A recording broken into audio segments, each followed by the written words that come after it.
Então tá, vamos caminhar um pouco agora então, vamos para o quarto século, a igreja no quarto século. Agora nós estamos realmente avançando um pouco mais. A maioria das coisas que nós falamos até agora pegava sempre o segundo e o terceiro século meio junto.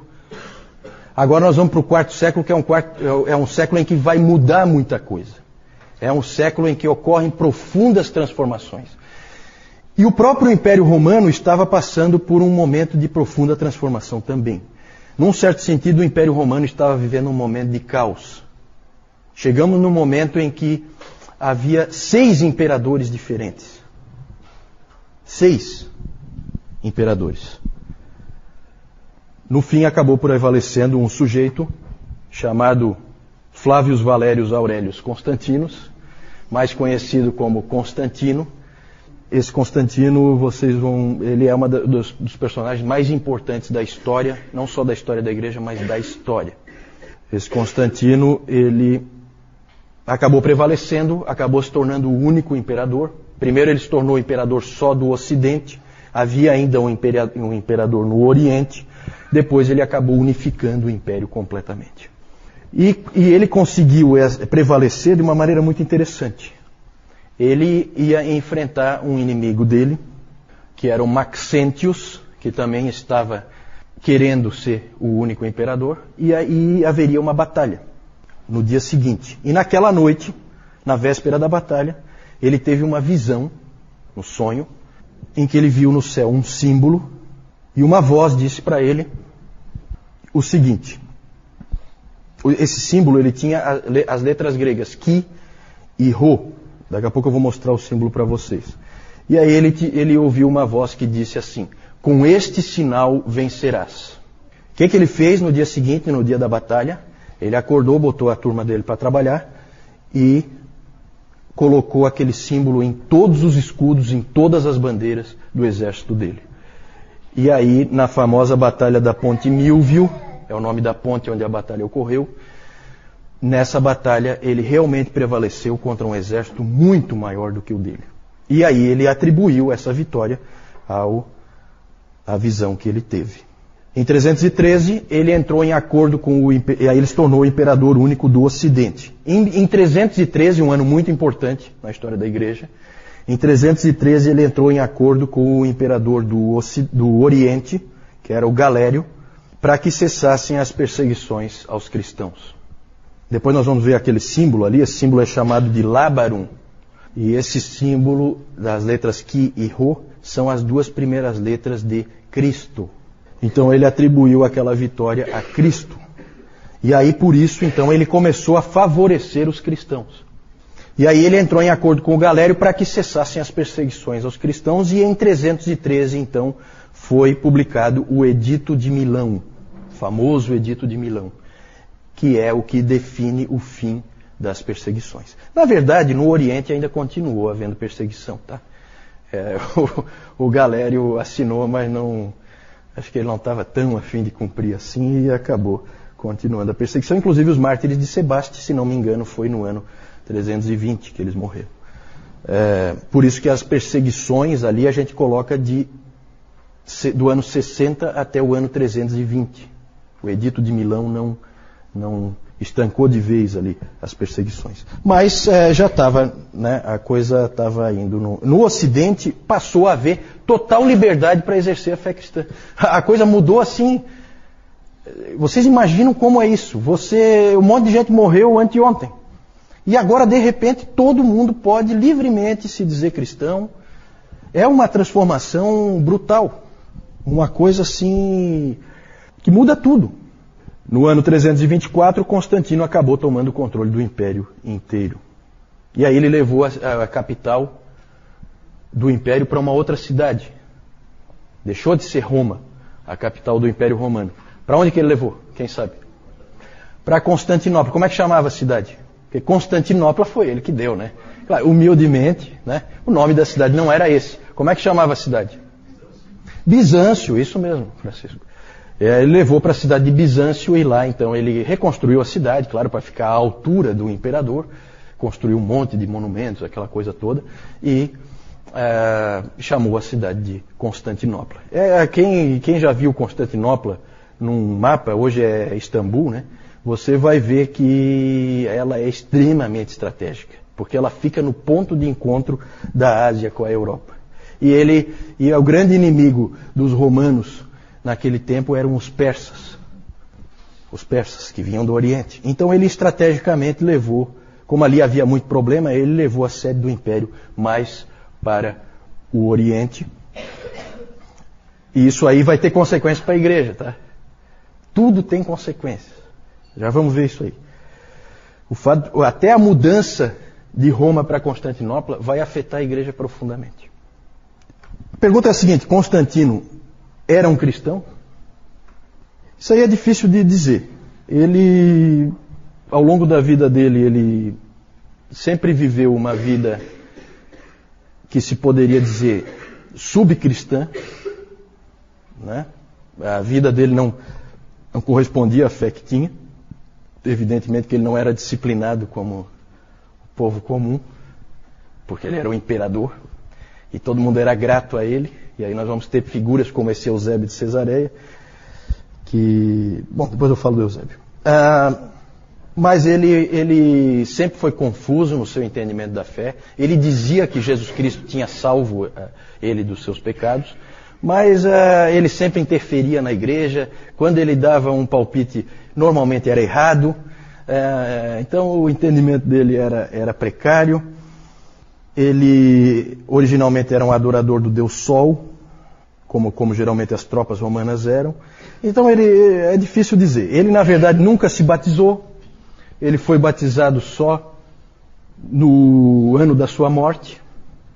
Então deixaram para a última hora. Talvez também por causa daquele pensamento, sabendo que ele não vai cumprir nada mesmo. Então vamos deixar para lavar os pecados dele na última hora, quando ele não puder mais cometer. Eu acho que isso aí a igreja já tratou de fazer assim, porque viram que ele tratava os seus inimigos com extrema crueldade, não foi diferente dos outros, né? Só que agora os cristãos não são mais os inimigos. Então os cristãos escaparam, né? Uma coisa a gente pode dizer com certeza: se ele era cristão ou não, a gente não sabe direito. Mas uma coisa é clara: Constantino não somente tolerou a fé cristã, mas ele fez de tudo para fortalecê-la. Constantino auxiliou de todas as maneiras que ele podia a fé cristã. Algumas coisas que ele fez: ele livrou todos os oficiais das igrejas, os presbíteros, de qualquer tipo de trabalho. Eles passaram então a se dedicar somente à igreja. Passou a ser então a ideia do clero profissional. Eles passam a viver do fato de serem presbíteros. Uma coisa que ele trouxe e que continua vigente no Império Romano atual, né, porque o Império Romano parece que não acabou. Na verdade, nós continuamos com as mesmas coisas que foram implantadas pelos imperadores estão aí, como por exemplo nós aqui hoje. Foi ele que instituiu que o domingo, o dia do Senhor, é um dia livre. Ninguém deve trabalhar nesse dia. Se nós estamos aqui hoje, e a gente não precisa vir no canto do galo, né, Moisés? Senão nós teríamos que vir aqui 4 da manhã, na hora do banho de rio, né, João? Nós teríamos que estar aqui para o culto e depois nós íamos cada um para o seu local de trabalho. As crianças iam para a escola e assim seria, não fosse esse sujeito. Isso continua vigente em todos os países que foram cristianizados, certo? Foi ele que implantou isso, com a sua autoridade, com o seu poder. Que mais? Ele começou a construir as grandes igrejas, as grandes catedrais. Então todas aquelas grandes igrejas, a ideia vem dele. Ele tinha poder para isso, tinha força para isso, tinha recursos para isso. E aí ele foi quem introduziu esse tipo de coisa. E na mesma época de Constantino viveu um sujeito importante, esse aí, Eusébio de Cesareia, que também é considerado um pai da igreja. Lembram que eu já falei dele, porque foi ele que escreveu, ele é considerado o pai da história da igreja, porque ele escreveu o livro História Eclesiástica, que conta várias histórias lá dos cristãos primitivos. Dizia-se de Eusébio que ele era tão erudito que ele sabia tudo o que havia para se saber. Eu acho que é um pouquinho de exagero aí, mas ele certamente foi um teólogo também, e ele introduziu uma coisa que depois começou a se chamar de a teologia oficial. Porque ele pegou esse momento histórico E aí é o perigo de você interpretar a providência de Deus. É sempre perigoso. Porque aí fica na cabeça assim, olha só o que aconteceu, o imperador se converteu ao cristianismo.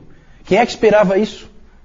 Depois de anos e anos de perseguição, 250 anos de perseguição, o imperador se converte ao cristianismo. Quem é que podia esperar uma coisa assim? Deus está fazendo alguma coisa. É isso que passa na cabeça. Mas o que ele está fazendo? E aí você começa a interpretar. E aí eu falei no domingo passado aquela questão da dificuldade de você pegar a história da igreja, a dificuldade é interpretar o que está acontecendo. E o Eusébio resolveu interpretar. E olha como é que ele interpretou uma frase dele aqui. Constantino foi elevado por Deus para ser o vice-regente de Deus. Constantino é o representante de Deus na Terra. Por isso que o Eusébio é considerado naquela classificação de Niebuhr, que eu mostrei no domingo passado, sobre a cultura, cristianismo e cultura, ele é considerado o que encaixa no Cristo da cultura. Por quê? Porque o Império Romano é o reino de Deus na Terra. É assim que ele pensava. Certo? Isso aí tem uma série de reflexos, tá? Claro que toda essa ideia, toda essa noção vai ser fortemente atacada depois por Agostinho no Cidade de Deus, no livro dele. Essa ideia de que é o reino de Deus na Terra, que é o Império Romano. Não, isso aí tudo ele vai derrubar. Mas o Eusébio veio com essa ideia aí. E aí, com Constantino, começa uma nova era na história da igreja que vai durar 1000 anos. A era de Constantino. Toda a influência dele vai se fazer sentir ao longo desse tempo. Começam a ocorrer coisas positivas. Na verdade, os valores cristãos começam a prevalecer no império. Aquela história de você jogar o filho fora, crime. Opa, não. Agora o império é cristão. Não existe, isso aí acabou. Jogar o filho ali na calçada, de jeito nenhum.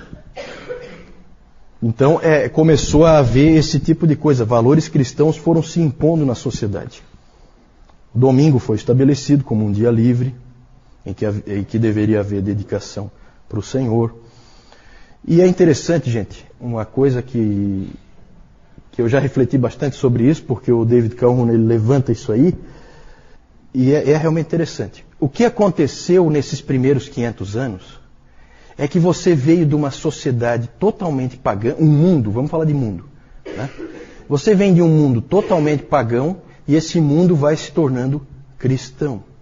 Cristão, entenda um cristão de uma maneira ampla, tá? Quando a gente fala cristão, não é cristão nascido de novo. Não. Cristão de uma maneira ampla, certo? Cristo como o rei, essa visão. Você tem isso acontecendo, vem do paganismo para o cristianismo. Dali para frente tudo é cristão. O cristianismo vai se fazer sentir ao longo de toda a história, até chegar nos últimos 500 anos. Aí o Calhoun fala que é um efeito espelho, né? Porque nos últimos 500 anos, de 1500 até o ano 2000, e até hoje, nós vemos o contrário acontecendo.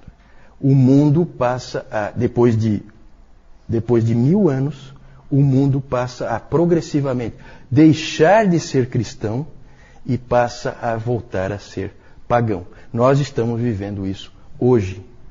Será que é à toa que você hoje tem o aborto defendido livremente? O homossexualismo voltando com tudo? Não que não houvesse perversões sexuais ao longo desse tempo todo. Claro que sim. Mas tinha que ser uma coisa de alcova, escondida. Hoje não, hoje é bonito. Bonito. A pornografia está aí. Então por quê? Porque nós estamos voltando ao paganismo. Interessante, essa é uma reflexão interessante para você fazer com calma. É uma coisa que impressiona na história da igreja. O tempo em que a gente vive é um tempo muito diferente de outros tempos da história da igreja, em alguns aspectos. Muitas consequências negativas também da conversão, entre aspas, de Constantino. O Peter Brown, ele usa uma expressão em que ele fala da conversão do cristianismo. Que não é o império que se converte ao cristianismo, é o cristianismo que se converte ao império. Certo? Então o cristianismo perdeu alguma coisa aí. E um historiador disse, aí para a gente entender um pouco mais, né? Porque a gente vai começando a ver agora o quê? A gente vai começando a ver a igreja cada vez mais buscando o quê? Riquezas, luxo, glória, poder. Foi sempre assim? Começou assim? Aquele grupo de pescadores que seguiam um carpinteiro? Não. Agora é o império. Agora o padrão é o padrão do imperador. As igrejas são feitas como palácios. Certo? Daqui a pouco nós vamos ver umas figuras aí que mostram já essa situação. E, na verdade, nós vemos que um historiador disse o seguinte, eu acho que também é uma frase interessante para a gente refletir. Ele fala assim: a Igreja Católica Romana é o fantasma do Império Romano. O Império Romano acabou, mas no catolicismo romano você tem todos aqueles elementos ali sobrevivendo, né, numa coisa assim meio fantasma mesmo. Né? Mas tudo ali vai se construindo. Outras consequências, por exemplo, aí eu não sei, alguns vão dizer que foi ótima, isso que eu vou falar agora, que foi uma coisa ótima, e outros vão dizer que foi péssima. O quê? Conversões em massa. Por que será? Gente, agora ser cristão é fácil e é extremamente vantajoso. Exatamente. Agora é maravilhoso ser cristão. Então você tem centenas de milhares de conversões ao cristianismo, como nunca se viu. Impressionante. O que é um imperador, né? O imperador é um grande evangelista de massas, né? Gente, essa coisa assim de evangelismo em massa tem que tomar cuidado, porque há conversões e conversões, né? Tem que tomar um pouquinho de cuidado. E é claro que depois de Constantino surge uma coisa que antes não existia. Existiam heresias, existiam gente que entendia as coisas erradas, mas não existia uma coisa chamada nominalismo. O que é nominalismo? Cristão nominal, cristão só de nome, que não tem compromisso nenhum com Cristo, não tem compromisso nenhum com a fé cristã. Mas vai à igreja todo domingo, certo? E vai sempre prestar aquela reverência verbal a um Deus que na verdade ele não adora, ele não está nem aí, porque para ele é interessante.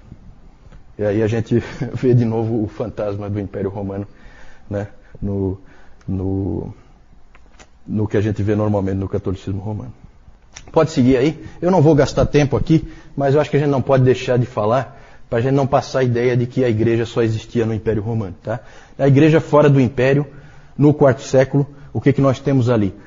Na Ásia, o centro da igreja, a igreja mais forte na Ásia, está na Pérsia. Existia uma igreja forte, fora do Império Romano, lá na Pérsia. Essa igreja passou a ser perseguida violentamente aí no quarto século. É interessante porque no que cessou a perseguição no Império Romano, começou na Pérsia. Talvez até pela própria cristianização do Império Romano, os persas que eram inimigos dos romanos podem ter feito essa associação de que cristãos são romanos e, portanto, são nossos inimigos. E aí houve uma das maiores, talvez a maior perseguição que já ocorreu em massa, né, perseguição em massa da história da igreja. Existem estimativas de que 190 mil cristãos persas tenham sido mortos nessa grande perseguição no quarto século na Pérsia. Isso é bem mais do que todos os mortos nos 250 anos de perseguição no Império Romano. E o interessante é que esses cristãos ali da Pérsia normalmente foram bem mais fiéis do que os cristãos lá do Império Romano. Eles apostataram muito menos, foram muito mais fiéis, na média. Claro que a gente conhece poucas histórias, porque nós temos registros principalmente do Império Romano. De novo, aquela seletividade, a gente só consegue contar o que a gente tem, e o que a gente não tem é um problema. Na África também, fora do Império Romano, alguns lugares na África eram Império Romano, como nós já vimos. O norte da África todo, Tertuliano era africano, Agostinho era africano, o Cipriano era africano, você tem um monte de gente ali.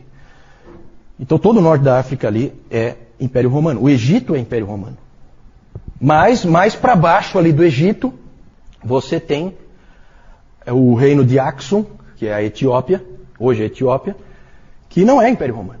E você tem mais para baixo ainda, mais ao sul, você tem a Núbia, que hoje é o Sudão, aquela região ali onde é o Sudão. esses países aí foram cristianizados. São histórias interessantes, a gente não tem tempo para ficar vendo, né? Mas é muito bacana. A Etiópia, a igreja etíope, devia a sua origem ao que eles chamavam de os 9 santos. Os 9 santos são 9 missionários que vieram da Síria. Então é bacana essa coisa mundial, né? 9 missionários da Síria vieram e evangelizaram um país inteiro, um reino inteiro, que é esse reino de Axum.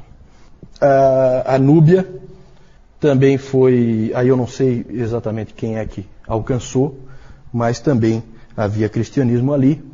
Na Etiópia persiste essa igreja até hoje, é uma igreja separada, né? Ela tem uma história separada, ela é diferente. Na Pérsia também existe essa igreja. Vocês lembram na época da guerra do Iraque, que se dizia lá, vinha aquele Tariq Aziz, ele vinha fazer um pronunciamento e ele não era muçulmano, ele era cristão, certo? Só que ele não é um cristão evangélico ou católico ou nada disso, ele é cristão dessa igreja da Pérsia, lá do, sabe? É uma igreja completamente à parte, ela não passa pela história que nós passamos, então é diferente. A igreja na Núbia foi praticamente destruída, desapareceu, né? Ali houve principalmente perseguição da parte dos judeus. Volta só um pouquinho aí, eu só quero falar mais uma coisa. A ida de Constantino, eu falei antes que a ida de Constantino para Constantinopla, ele sai de Roma, leva o império, a sede do império para Constantinopla. Mais ou menos como o Juscelino, que levou a capital, que era Rio de Janeiro, levou para Brasília. Então aconteceu uma coisa parecida no Império Romano, só para comparar. E isso aí fez com que em Roma, que era a grande cidade, gerasse um vácuo de poder, né? Ali sempre foi a sede de poder e agora ficou assim. Tinha lá um sub-imperador, mas não era a mesma coisa. Ficou assim uma carência ali daquela cidade de poder, de ter ali alguém que fosse realmente poderoso. Adivinha quem que ocupa esse vácuo? O que vocês acham? Quem? O Papa, né? O Papa. Que aí o bispo ali, bispo é pouco, né? Bispo tem em toda a cidade. Isso é coisa pequena. Isso é coisa para qualquer um, né?